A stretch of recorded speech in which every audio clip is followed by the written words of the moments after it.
Hi, I'm Parneet Jaggi, and today we're going to be talking about the Spectator Club essay by Richard Steele.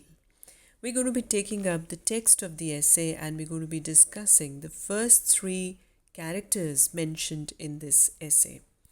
Now, what is a Spectator Club? Spectator Club is an excerpt from the journal, the journalistic writing of Richard Steele, The Spectator. This journal was popularized and had a widespread circulation in England in the Augustan age. And Richard Steele was knighted and had enjoyed a good popularity because of his journalistic writings.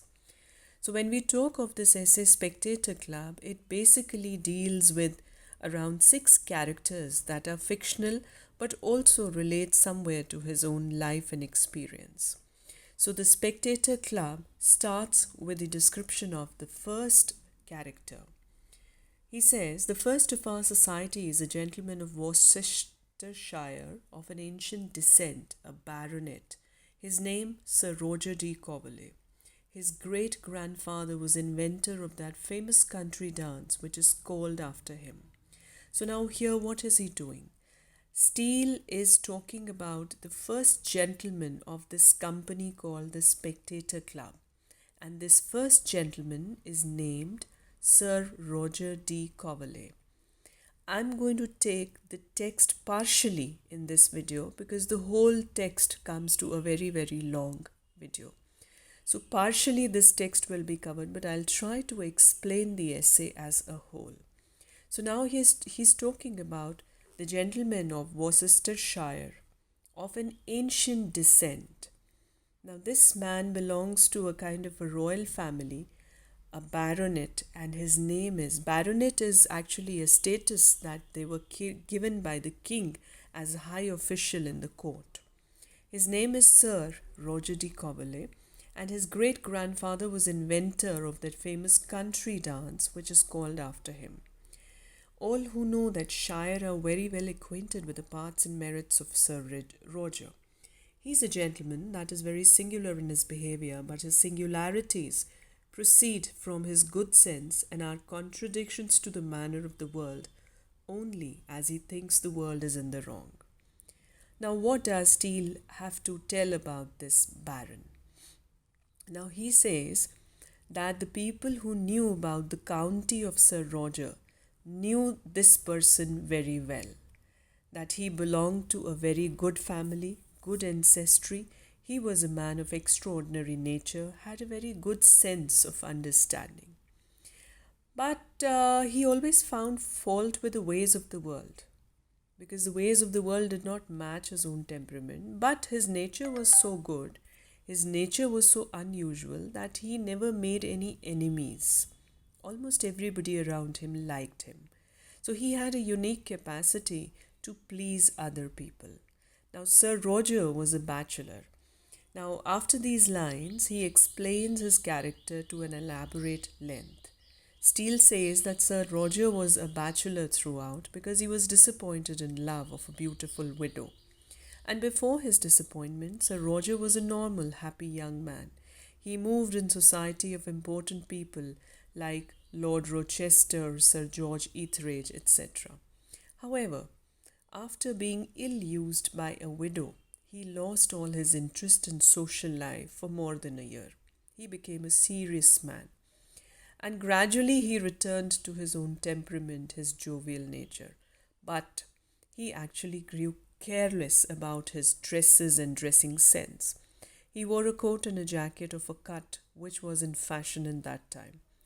Now, at this time, Sir Roger was 56 years old, but was quite hale and hearty. He had a house in village and town, and he had a good nature so that people loved him. He also treated his servants well, and he showed his judicial abilities on the hair of the justice at a quarter session. Now, this was the first character that Steele has explained in this essay in the beginning, Sir Roger de Coverley. Now, in the next part, Steele says, "The gentleman next in esteem and authority among us is another bachelor who is the member of the inner temple, a man of great probity, wit, and understanding, but he has chosen his place of residence rather to obey the direction of an old humorsome father than in pursuit of his own inclinations. He was placed there to study the laws of the land, and is the most learned of any of the house and those of the stage. Aristotle and Longinus are much better understood by him than Littleton or Coke. Now, here, when we see that he was placed there to study the laws of the land, we come to know that this person, who has not been named, is actually a lawyer. So he describes another companion of the club who is a lawyer. He is also a bachelor. He is a man of sharp wit, clear understanding, and he has chosen his occupation rather to obey the direction of his old father than to incline to his own tendencies. So he took to the study of law in order to obey his father. Otherwise, he was more interested in the study of drama and dramatic criticism. The philosophers like Aristotle and Longinus were well understood by him, and his father used to send to him various questions on law in order to ensure his son's progress in legal studies. And the son outwitted the father by getting them answered through a lawyer whom he had engaged for this purpose.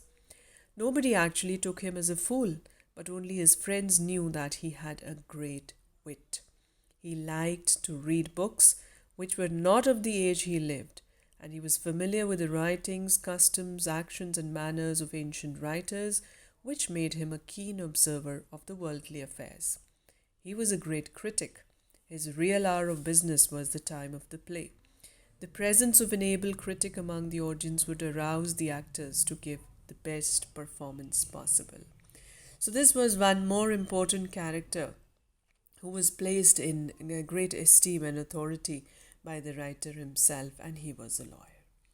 Now, the third character that he mentions here in the Spectator Club, he says the person of next consideration is Sir Andrew Freeport, a merchant of great eminence in the city of London, a person of indefatigable industry, strong reason, and great experience.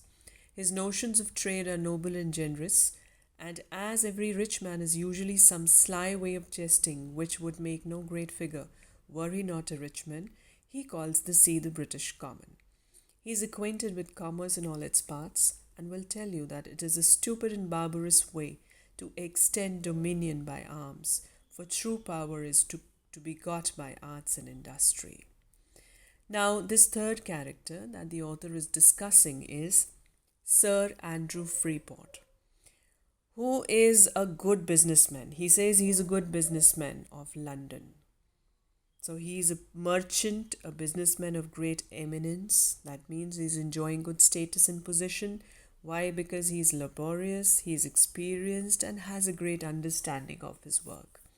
His knowledge of commerce is extensive. He has his own ideals of the ways of enlarging trade, and he was of the opinion that a dominion may be extended by art and industry than by power.